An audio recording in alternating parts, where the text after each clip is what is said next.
Hey, George, how was your first day at the new school? Oh man, it was something.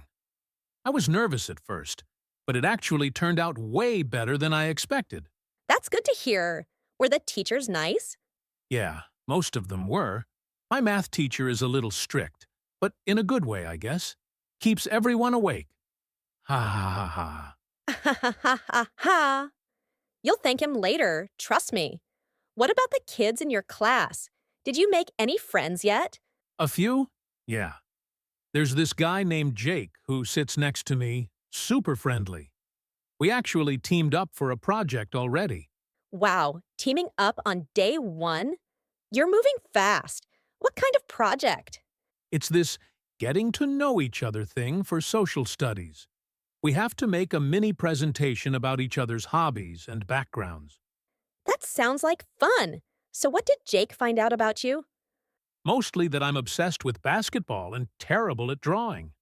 Ha ha ha ha ha ha ha ha ha. What about you? Do you remember your first day? Oh, totally. I was so shy. I barely said a word all day. I thought everyone already had their groups and I'd be stuck alone forever. Really? I can't even imagine you being shy. Ha ha ha. I know, right? But it got better once I started talking to people. Same as you, honestly.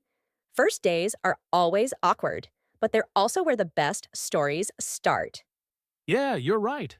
I guess today's one of those stories now. Exactly. Give it a week and you'll feel like you've been there forever. Thanks, Freya. Seriously, talking to you makes me feel a lot better about it. Anytime.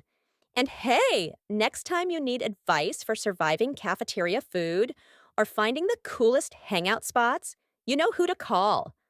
Deal! First round of cafeteria horror stories on me. Ha ha ha ha, can't wait.